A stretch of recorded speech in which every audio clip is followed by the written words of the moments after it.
বাংলাদেশ এবং ভারত এই দুটি প্রতিবেশী রাষ্ট্রের সম্পর্ক কোথায় গিয়ে দাঁড়িয়েছে এবং ভবিষ্যতে এই সম্পর্কটি বাংলাদেশের অর্থনীতির উপরে এবং ভারতের অর্থনীতির উপরে কী প্রভাব ফেলতে পারে তা নিয়ে একটি আলোকপাত করতে চাই। দেখেন, বাংলাদেশে 2024 সালের 5 আগস্ট একটি জঙ্গি হামলার পর, একটি জঙ্গি আক্রমণের পর, যেটা স্পন্সর করেছে আমেরিকা আর যেটাকে এক্সিকিউটের দায়িত্ব নিয়েছিল জঙ্গিরা এবং সাপোর্ট দিয়েছিল বাংলাদেশের সেনাবাহিনী। তো এই তিনটি যৌথ প্রযোজনা, জঙ্গি, বাংলাদেশ সেনাবাহিনী এবং আমেরিকার অর্থায়ন, আর এগুলাকে সমন্বয় যিনি করেছেন, যারা করেছেন তারা হচ্ছে বাংলাদেশের কিছু এনজিও। তো তারা সমন্বয় করে বাংলাদেশে একটি অভ্যুত্থান হলো, যে অভ্যুত্থানটির পিছনে কারিগররা হলো মৌলবাদী, জঙ্গিবাদী শক্তি। এই শক্তি ক্ষমতার প্রতিভূ হিসেবে যাকে ক্ষমতায় বসালেন তিনি হলেন নোবেল ইউনুস, মোহাম্মদ ইউনুস। বাংলাদেশের মানুষের মধ্যে, অনেক মানুষের মধ্যে এক ধরনের একটা হাহাকার ছিল যে ডক্টর ইউনুস যদি একবার ক্ষমতায় আসতো তাহলে বাংলাদেশ নামক এই ছোট্ট দেশটি মনে হয় ধনী রাষ্ট্রে পরিণত হতো। কিন্তু দেখা গেল মানুষের এই আকাঙ্ক্ষা পূরণের একটা সুযোগ যখন তার হাতে আসলো তখন তিনি দেশটাকে ডিভাইড করে ফেললেন, জঙ্গিবাদকে সামনে নিয়ে আসলেন এবং তার ব্যক্তিগত জীবনের যে অর্জন সেই অর্জনগুলোকে গুরুত্ব দিলেন। এর ফলে বাংলাদেশ একটি দীর্ঘমেয়াদী সমস্যায় পতিত হলেন।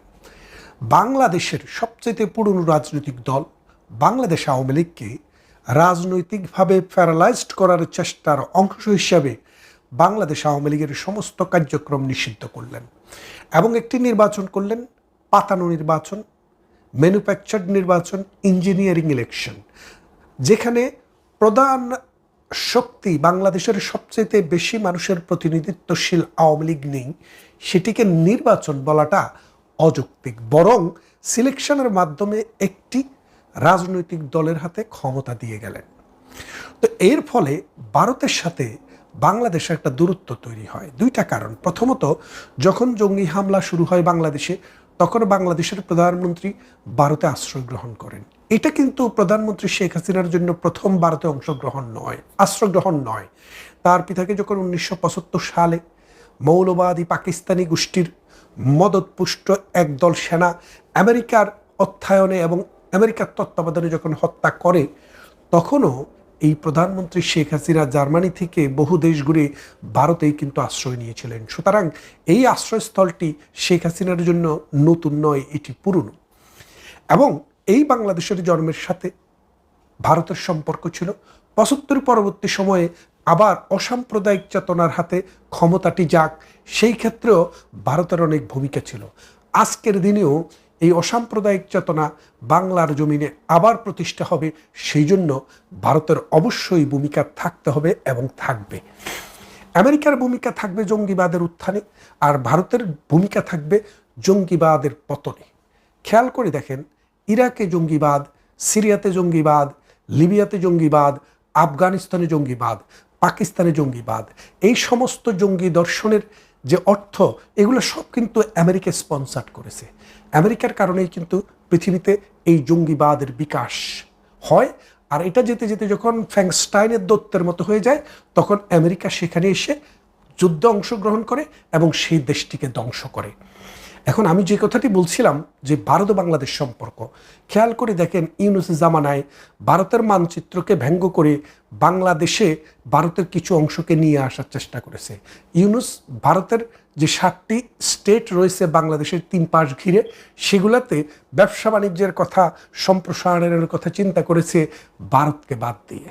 এবং বাংলাদেশে যে জঙ্গিরা, এরা বরাবরই ভারতকে হুমকি দিয়ে আসছে। এবং ইউনুস সরকার ক্ষমতায় আসার পর পাকিস্তানিদের বাংলাদেশে বিনা ভিসায় আসার সুযোগ করে দিয়েছে এবং সেটি এই তারেক রহমানের সরকারও কন্টিনিউ করছে। এর ফলে পাকিস্তানে যে জৈশে মোহাম্মদী, লস্করে তৈয়বা, তেহরিকে তালেবান এবং আফগানিস্তানের তালেবান গোষ্ঠী এবং সিরিয়া, ইরাক ওই ভিত্তিক যে আইএস গ্রুপ, এরা বাংলাদেশে পাকিস্তান হয়ে ঢুকছে অহরহ, এবং বাংলাদেশে কয়েকটি ঘাঁটি তারা পরিচালনা করছে। এখানে নিয়মিত জঙ্গিদের ট্রেনিং হচ্ছে। এই জঙ্গি ট্রেনিংয়ের মূল টার্গেট হচ্ছে ভারত, কারণ বাংলাদেশকে অলরেডি তারা নিয়ে নিয়েছে, এবং তারা এই সাম্রাজ্য আরও এক্সটেন্ড করার জন্য ভারতের বিভিন্ন অঙ্গরাজ্যে এই হামলা চালানোর একটা পরিকল্পনা চলছে। এবং এটা নতুন কিছু নয়, ভারত সেটা জানে। তত্ত্বাবধায়ক সরকার আসার আগে 2006 সালের আগে যে বিএনপি সরকারটি ছিল, ওই সরকারের সময়ে আপনারা জানেন যে বাংলাদেশে অনুপ চেটিয়া এবং পরেশ বড়ুয়া বাংলাদেশে বিয়ে শাদী করে এখানে ছেলেমেলে পড়িয়ে এখানেই জঙ্গিবাদী তৎপরতার কার্যক্রম চালিয়ে বিচ্ছিন্নতাবাদী আন্দোলন করত ভারতে। এবং 10টা অস্ত্র যেটা ধরা পড়েছিল বিএনপির আমলে, সেটাও কিন্তু ভারতের এই বিচ্ছিন্নতাবাদী আন্দোলনকারী নেতাদের হাতে দেওয়ার জন্যই।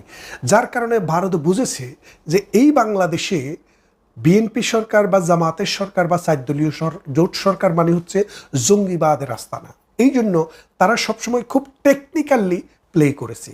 কিন্তু এবার যখন বিএনপি সরকার ক্ষমতায় আসে, ভারত ভেবেছিল যে এই জঙ্গিবাদকে পরাহত করতে হলে, এই জঙ্গিবাদকে পরাজিত করতে হলে এই দেশে যে অসাম্প্রদায়িক চেতনার শক্তি, তাকে রাজনীতিতে ফিরিয়ে আনতে হবে। সেই জন্য অনেক দেন দরবার হয়েছে। তারা বলেছে আমরা ইনক্লুসিভ রাজনীতি চাই, অর্থাৎ সমস্ত দলের অংশগ্রহণের রাজনীতি চাই, যেমনটা তারা আগেও বলতো। এবং তারেক রহমানকে তারা মনে করেছিল 17 বছর ব্রিটেনে ছিল নির্বাসিত জীবনে, তিনি আর যাই হোক এই মৌলবাদী শক্তিকে কোনো রকম প্রশ্রয় দিবেন না।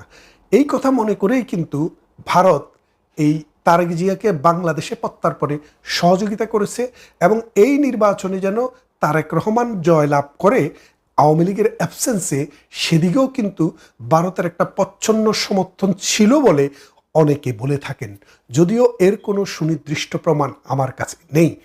তো এই ভারতের চাওয়া বা ভারতের পাওয়া, সেটার চাইতে বড় কথা হলো তারেক রহমান বাংলাদেশের ক্ষমতায় আসে। আসার পর 2 মাসের মাথায় 3 মাসের মাথায় তিনি বাংলাদেশ আওয়ামী লীগকে কার্যক্রম নিষিদ্ধ করে যেই প্রজ্ঞাপনটি জারি করা হয়, সেই প্রজ্ঞাপনটি তিনি আইন আকারে পরিণত করেন। তার মানেটা খেয়াল করে দেখেন যে বাংলাদেশ আওয়ামী লীগ এখন রাজনীতি করতে পারছে না। কার কারণে? তারেক জিয়ার কারণে। কারণ ডক্টর ইউনূসের সময় ছিল 60 দিন, 60 দিনের বেশি তার ক্ষমতা থেকে যাওয়ার পরে এটা আর কার্যকর থাকার কথা না, কিন্তু তারেক জিয়া সেটাকে প্রলং করলেন। যেমনটা 1975 সালে বঙ্গবন্ধুকে হত্যা করার পর ইন্ডেমনিটি অধ্যাদেশটি দিয়েছিল মোস্তাক, কিন্তু সেই মোস্তাকের অধ্যাদেশটিকে আইনেতে পরিণত করেন জিয়াউর রহমান। তাহলে খেয়াল করে দেখেন, বঙ্গবন্ধু হত্যার বিচারকে রহিত করেছিল জিয়াউর রহমান, আর পুলিশ হত্যা সহ আওয়ামী লীগের হাজার হাজার কর্মীকে হত্যার যে বিচার, সেটাকে রহিত করলেন কে? তারেক জিয়া। কারণ ওই দায় মুক্তি দিয়ে ডক্টর ইউনূস যে অধ্যাদেশটি জারি করেছিলেন, সেই অধ্যাদেশটি এই তারেক রহমানের সরকার পাশ করিয়ে দিয়েছে। এখন দেখেন, এই মৌলবাদী জঙ্গিবাদীদেরকে যারা রক্ষা করে, তারা কখনো মৌলবাদ এবং জঙ্গিবাদ নিয়ন্ত্রণে কোনো কাজ করবে না। এখন যে কথাটি মূল ছিল, সেই কথাটি ছিল সাম্প্রতিক সময়ে ভারতে একটি ভিজিটের কথা ছিল তারেক রহমানের।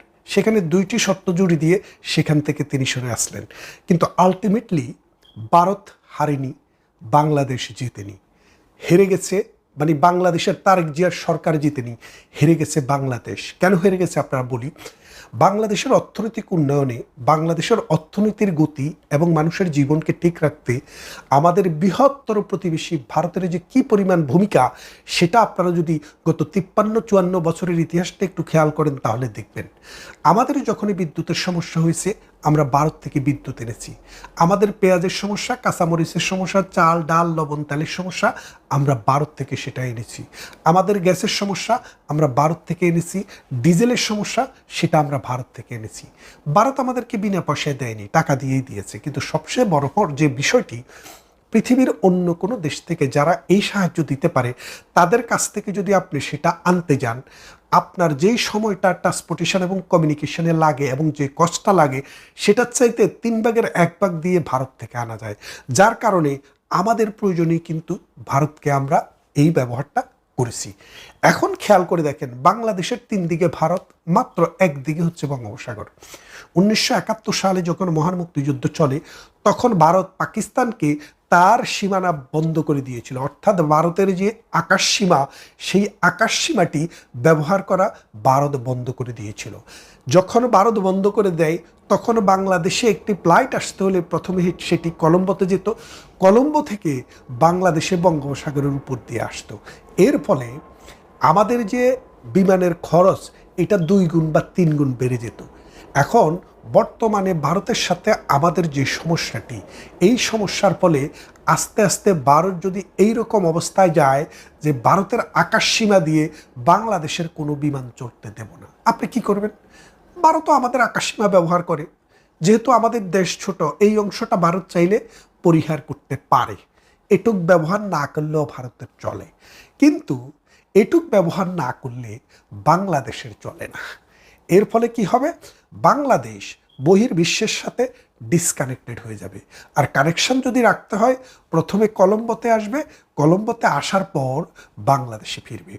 তাহলে বাংলাদেশে মিডল ইস্টে যেতে এখন যেখানে 30,000 লাগে তখন সেটা 50,000 হয়ে যাবে। এই শ্রমিকের জীবন হবে দুর্বিষহ, মানুষের জীবন হবে দুর্বিষহ। ইউরোপ থেকে আমেরিকা থেকে যে ফ্লাইট আসবে সে ফ্লাইট কলম্বো হয়ে ঢাকায় যেতে হবে। সরাসরি ঢাকায় যাওয়ার কোনো রাস্তা বাংলাদেশের নেই, কেননা আমাদের চারদিকে ভারতের আকাশ সীমা।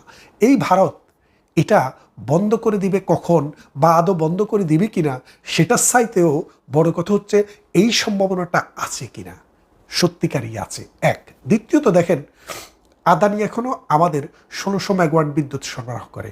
ভারত থেকে আমরা আরও 400 মেগাওয়াট তারের মাধ্যমে নিয়ে আসি। এই যে 2000 মেগাওয়াট, এই বিদ্যুৎ যদি কোনো কারণে ভারত বন্ধ করে দেয়, মরার উপরে খড়ার গা, আরও কি অবস্থা হবে বিদ্যুতের সেটা বোঝেন। এবং এইরকমভাবে শুধু বিদ্যুৎ, গ্যাস আর আকাশ সীমা নয়, বাংলাদেশের যে নদী, বাংলাদেশ নদীমাতৃক দেশ। নদীমাতৃক মানে নদী হচ্ছে বাংলাদেশের মা, আর নদীর মা হচ্ছে ভারত। আমাদের 54টি নদীর উৎপত্তিস্থল হচ্ছে ভারত। এই ভারত অথবা কোনোটা চায় না, কিন্তু ভারত দিয়ে এসছে। প্রতিনিয়ত ভারতের অর্থনৈতিক সক্ষমতা বাড়ছে এবং ভারতের প্রয়োজনেই তাদের মিঠা পানির ব্যবহার বাড়ছে।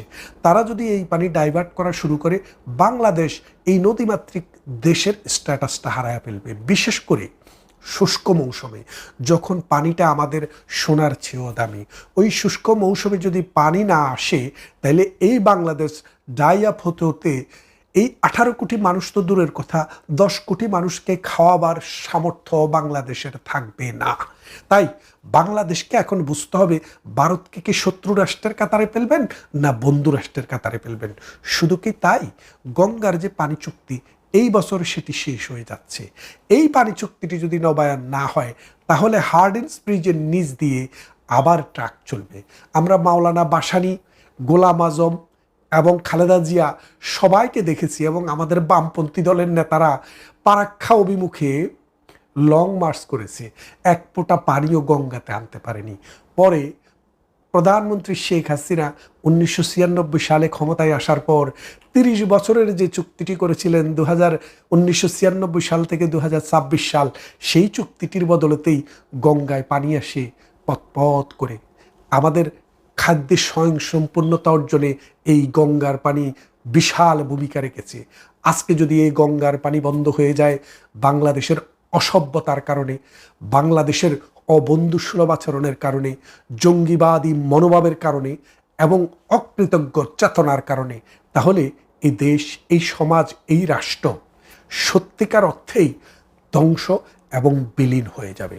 আসুন বাংলাদেশের যারা রাষ্ট্র চালান, যাদের ক্ষমতা আছে, তাদের মাথায়, চিন্তায় এবং মননে সাম্প্রদায়িক চেতনা বাদ দিয়ে একটা অসাম্প্রদায়িক চেতনা জন্ম হোক, বাংলাদেশ প্রেম হোক। তিনি যে মুখে বলেছিলেন যে বাংলাদেশ ফার্স্ট, এই বাংলাদেশ ফার্স্ট মানে হচ্ছে ভারতের সাথে সুসম্পর্ক হলেই বাংলাদেশ ফার্স্ট, আর ভারতের সাথে দুঃসম্পর্ক হলে, ভারতের সাথে সম্পর্ক খারাপ হলে বাংলাদেশ লাস্ট।